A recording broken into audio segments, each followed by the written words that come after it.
Welcome to Domain 7, Instructional Execution Level 2. This professional learning experience encourages you to learn, grow, inspire, and transform.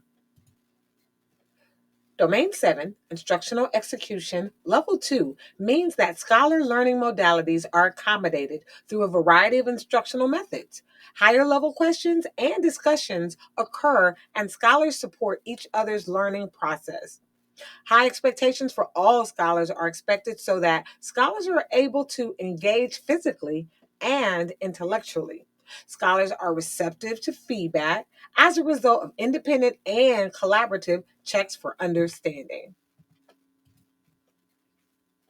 As we go through, we're going to unpack each component under the Domain 7 rubric, teacher rubric. Component 7.1 is differentiation.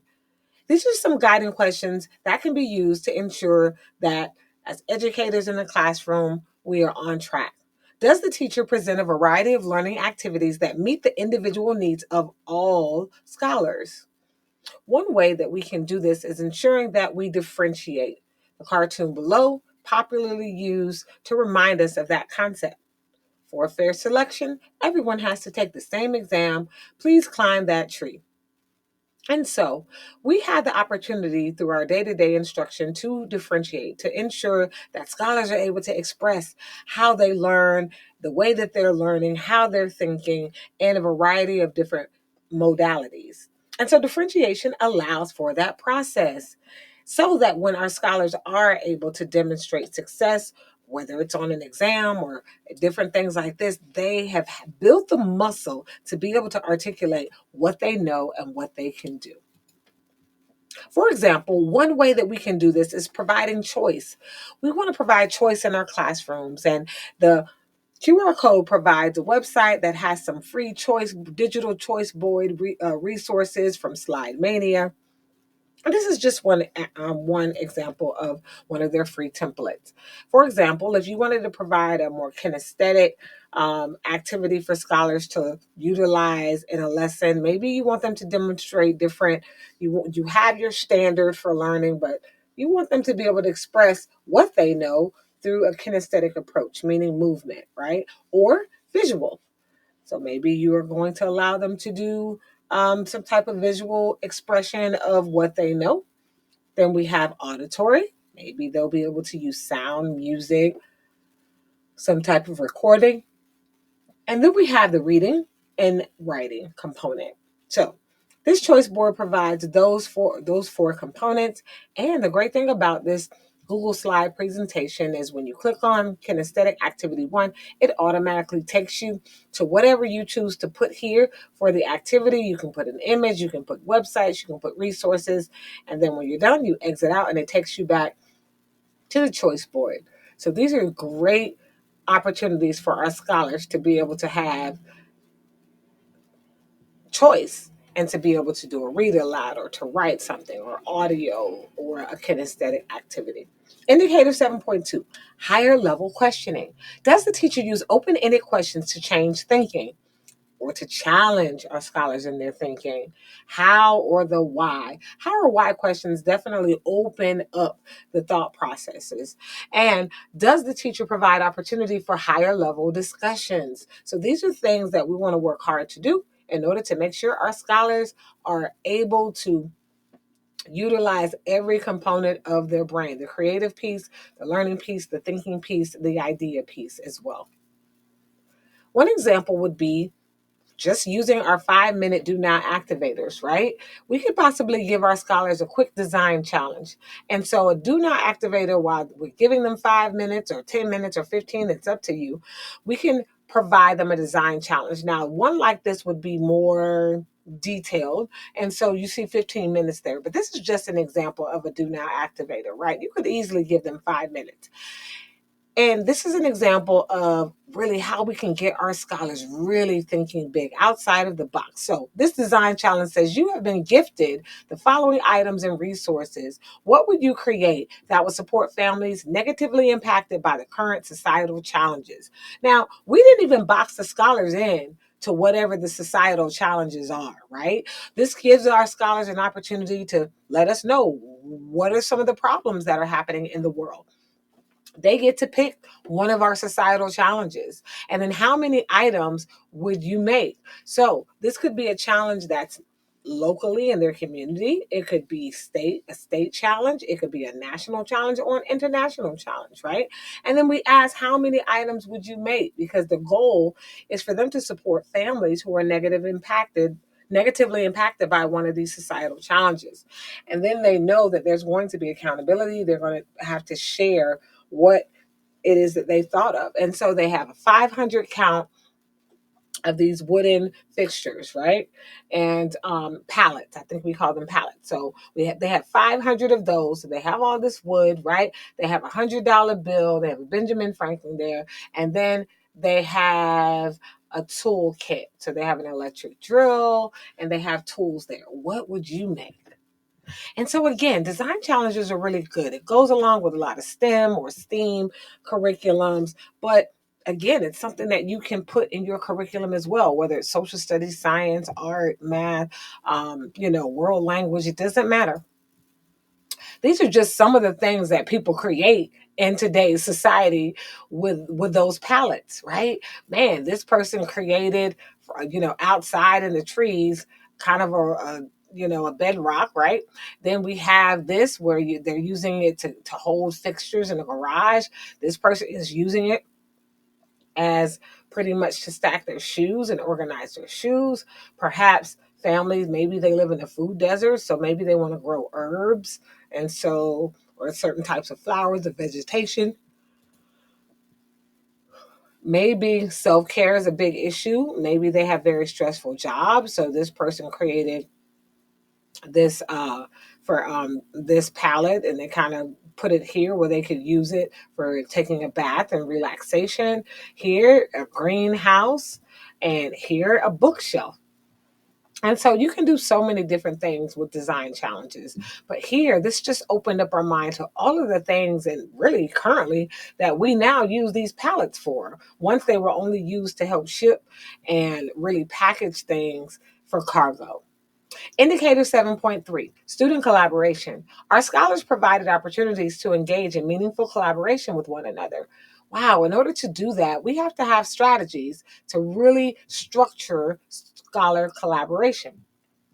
That requires us to know maybe how to do a turn and talk, how to do a jigsaw, which is more in depth, maybe a three stay, one stray, or maybe a two stay, one stray, and even a think, pair, share. So these are the basic, but a turn and talk and a think, pair, share are the basic strategies that help our scholars to master pairs before trying to master groups and before trying to master large groups that we might utilize for a Socratic seminar or a fish bowl. So if our scholars struggle to really master a turn and talk or a think, pair, share, how are they then going to master when we put them in groups for a jigsaw or even for a fish bowl or Socratic seminar? So really important to make sure they're mastering how to work in pairs effectively.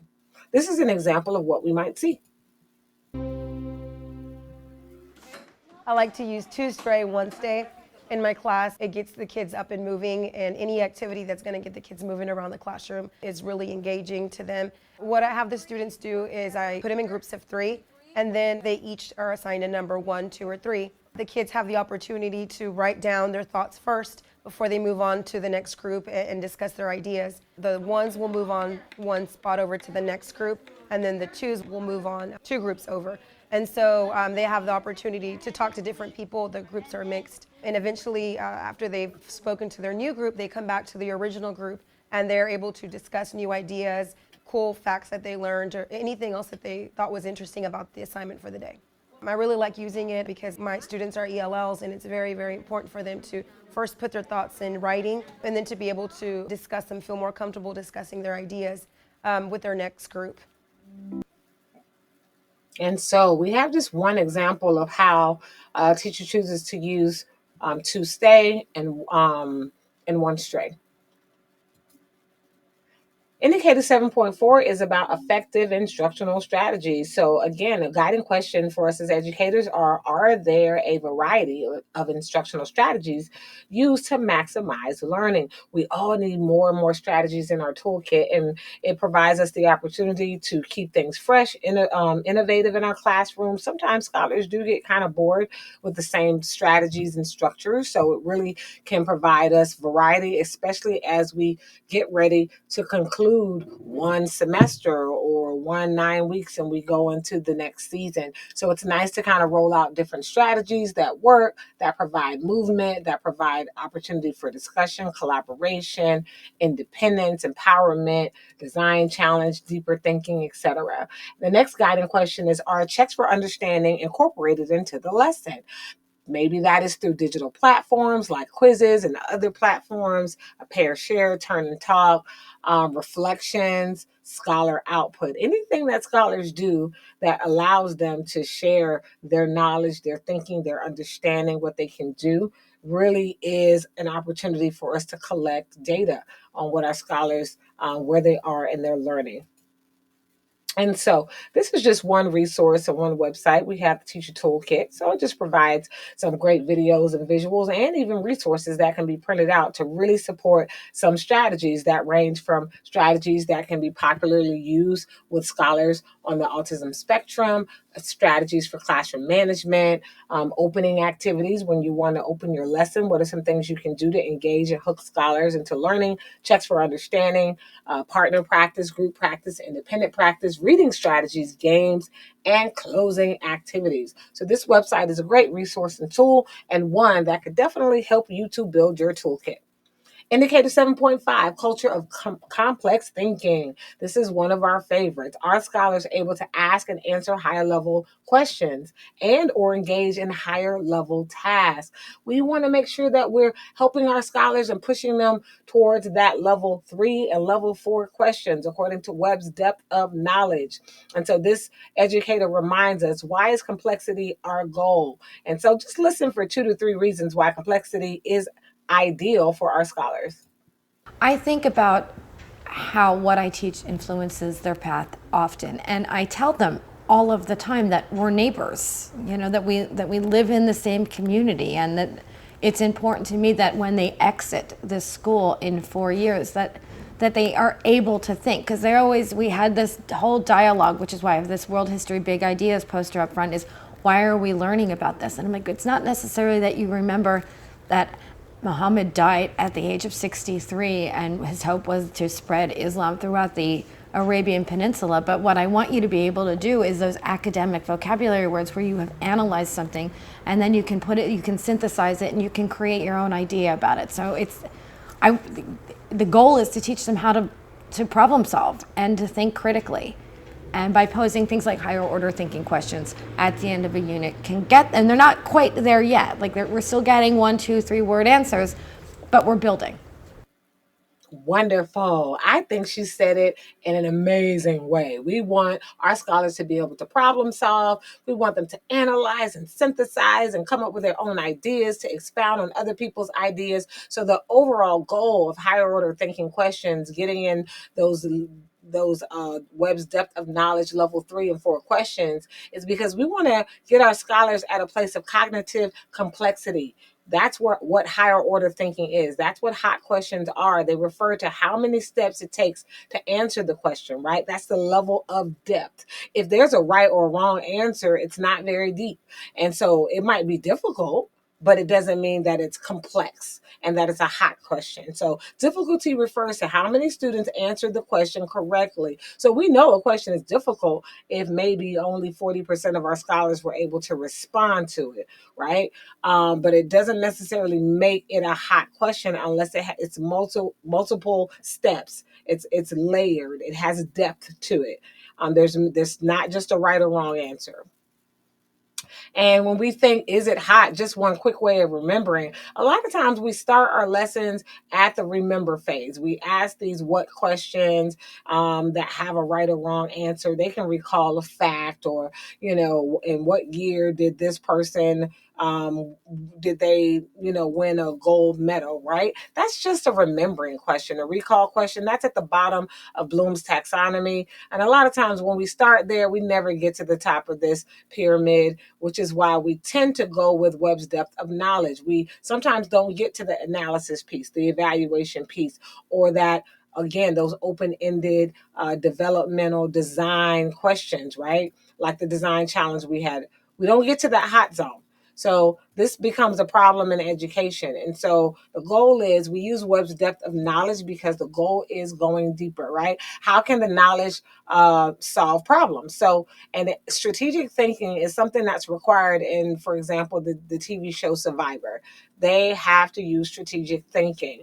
And then a Webb's depth of knowledge level 4 is how can the knowledge be extended? So this is more like Shark Tank. This is the design process. This is that creative design process. This is what we are pushing for STEM and STEAM.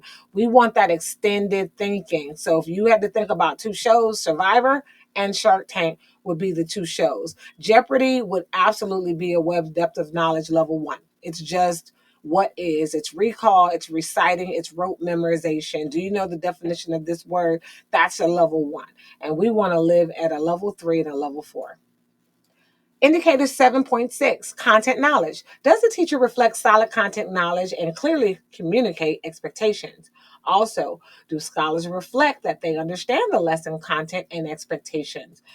And a lot of times this occurs when we have created a practice and built a muscle of making sure scholars know what the I can statements are. They know what the standard is. This one says I can. If, they would just need the I can recognize the five senses related to the body parts, right? And we see some student work here. So students are able to demonstrate that. And it seems like they got a bunch of magazines and scholars had to go through these magazines and cut out things that were related to the 5 different senses. So again, they were able to demonstrate their ability to do that. When it comes to content knowledge, it's important for us as educators to know our content. We have to begin with the end in mind. If we're unsure, if we're not clear about what that standard is saying, we want to make sure that we tap into our fellow coaches, specialists, resources, leaders to really help to support us. It's okay, right? Especially if you're new to the field of education. Sometimes that happens, right? And so we want to tap into each other because how can we determine scholar misconceptions or misunderstandings if we're really not that clear about the standard and what we're supposed to be teaching? And so it's a huge missed opportunity, and the unit or lesson is not going to go well if we're not clear and strong in our content knowledge. That means we're going to miss the misconceptions and we're going to miss scholar misunderstandings. And so this is an example right here on a geometry lesson where there was a misconception with a scholar. And so it says find the perimeter and area of the triangle. Well, guess what? This is the formula here. The area equals 1/2 times the base and the height here.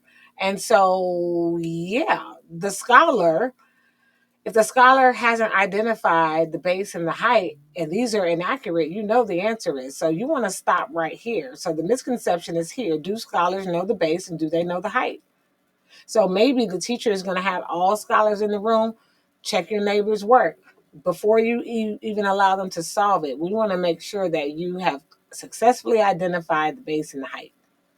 And then after that, you solve. That's when we get into the math technique. But if they can't even identify where the base is and the height is, then that's a huge challenge that's going to, cause scholar frustration. And so then it's easy to make sure that, when you're monitoring scholars, you're doing the checks for understanding, you want to sometimes say, hey, before you even solve this, I need to come around and check to make sure everybody has identified the accurate base and the height. And since these are 9th and 10th graders, they can even help each other to say, yep, I co-sign on what you identified to be true as the base and the height. This is another example of how an educator can really use certain strategies to really check scholar understanding to make sure that your content knowledge is strong.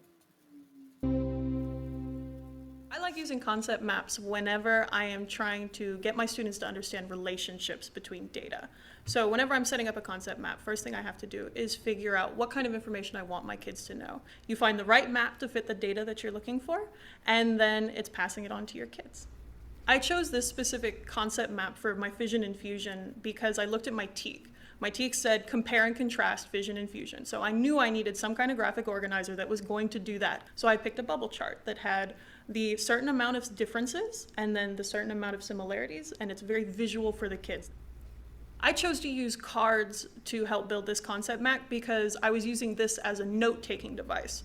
Now, if I'm using it as a formative assessment, then I don't give them cards and I let them use their own notes, make their own judgments about what should be in the graphic organizer.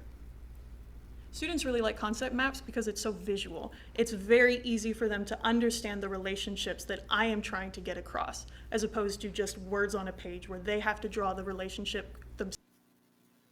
All right, scholars get to use these concept maps. This teacher, she also used the cards. It really brings home and reinforces that content knowledge. It helps scholars to really organize their thoughts, but also she's accomplishing the overall goal. So again, graphic organizers, resources, all these things are important, but this teacher had to really be clear about her content knowledge that she was supposed to be teaching and what scholars are supposed to be able to demonstrate as she rolled her lesson out. She had to really begin with the end in mind and what she wanted to accomplish. Next indicator is 7.7, culture of perseverance. Does the teacher encourage scholars to persevere through difficult tasks? And do students challenge and encourage each other to maintain stamina and grit? Now, what is grit? Hello. Stamina, definitely the ability to push through things when they get hard. What is grit? Well, one definition, or if you use it as an acronym, sometimes it's viewed as growth, resilience, initiative, and tenacity, or some people say goals, respect, integrity, and teamwork. So however you define grit, or your school, and use this as an acronym, we want our scholars to have that stamina and we want them to persevere when things get hard. Some things that we've seen educators do: we are becoming stronger students by setting goals for ourselves. And so here you see a chart, and all of this, every week, the scholars get a Post-it note and they literally set their own goals for the week. This is an example of grit. It's all about setting goals, right? And really pushing themselves to accomplish their goals. And so again, notice these are all in the scholar's own words. Here's an example of our class goals. So here you have every day the class sets their own goal, and we want to accomplish the goal as a whole class team, and they're beginning with the end in mind. And so this is a great opportunity as well for grit, for the entire class to push each other, for us to make our overall goal. And this is a more individualized approach where scholars are pushing themselves as well. And let's see what this might look like.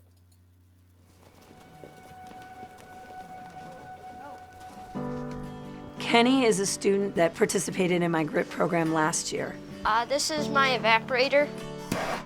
He's a perfect example of a 10-year-old with grit.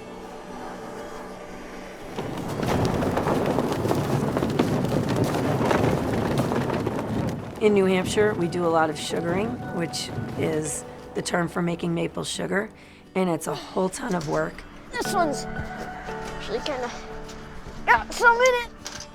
And he does it all on his own.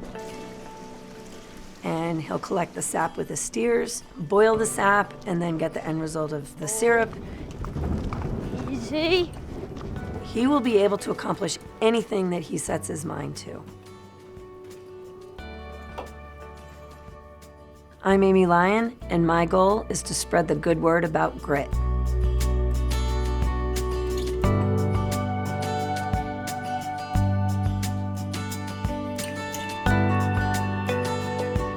Grit is a disposition to pursue very long-term goals with passion and perseverance. It shouldn't look the same in a 4-year-old as it does in a 40-year-old, because developmentally, at the beginning of life, your job is to figure out what you're going to do, the little place that you're going to hold in the world, and how you're going to add value and survive. And I think children are exploring lots of things. My goal is to pitch more strikes, to become a better shortstop, to lift a slap shot, to get a 90 in math, To hit the bullseye. To find diamonds in Minecraft. My goal is to draw better dinosaurs. My goal is working on division. I was introduced to grit through an article called The Secret to Success is Failure. Angela Duckworth was mentioned. She had been studying this topic of grit, and it made a whole lot of sense for me because Angela had defined it and was able to measure it, but nobody had really talked about teaching it yet. I want 3 examples of goals that you could think about for yourself that are years out from now. Making it on the A team for my first year in middle school for the baseball team. Okay. Getting into a really good college. Yeah. Yeah, you guys can be thinking about that now. Did you know that the United States has the most kids accepted to college, but we also have the highest dropout rate? What does that tell you? And here we have just a short clip of talking about grit, right? We want our scholars to be able to persevere. Goal setting is a huge part of that. And so we want our scholars to set goals for themselves. We want to help them set goals based on our data, what our data is showing us. We know we have class-wide goals, we have independent scholar goals, we have school-wide goals, we have grade level goals. Goals are a part of what we do. And so for scholars to persevere, they need to know what goals and what they're working toward. And so we want to invite them to be a part of that process. And then indicator 7.8, we have use of effective use of assessment. So is instruction modified based upon regular checks for understanding? So we're checking through those check for understandings. That might look like an exit ticket, a reflection. That might be an edulastic assessment. That might be voting with my feet, standing up, sitting down. That might be polls. That might be taking a quizzes assessment, some kind of digital platform that we're using, personal reflection, a 3-2-1. There's so many different types of checks for understanding, right? But once we get that data, right, we have to use it effectively. And one way that we do that is now we can decide, now what? If only 40% of my scholars are really mastering this standard/skill, now what do I do? Right? We know aggressive monitoring is a part of that process where we walk around the classroom and we're collecting that data, right? And so that's another approach as well. That's a way to check for understanding and see what your data is looking like. But now what do? We have all of our data, and if it only says that 40% of our scholars are really mastering this, what do? Do we do a small group intervention? Do we reteach and model? Through the modeling process, do we reteach and do a guided discourse? Like, how do we respond? So effective use of assessment really requires us to, one, using the assessment, right? Picking what assessment is appropriate, using that assessment. And now, man, once the assessment talks to me and tells me what I need to know about the where my scholars are in the learning process, now what do I do to respond to it? So all of these components really are included in the effective use of assessment. It's not just enough for us to give the assessment. It's not just enough for us to, to give it. But once we give it, now we have to interpret what it's telling us, and then we have to respond to it. And this might be one way. We have certain teachers who use their bulletin boards to track it. They have the unit goal there. Now scholars know what they're working toward in this unit. The standard is visible. This tells us what goal we're reaching. They kind of have this chart that they're shading. So this teacher has a different approach on definitely trying to make sure it's that we're tracking our progress, and it's very visual to scholars. These are different makeup area and pretty much a bulletin board over here of a calendar. And so this is just one approach, but we know we have a lot of digital platforms that track progress, that scholars can see where they are and how they're performing as well. And this summarizes our overview for Domain 7 on the teacher rubric. You can also check in the academic playbook for more details, more resources, and more guidance, more granular guidance on how you can sharpen your Domain 7 progress in the area of instructional execution at a level 2. Thank you.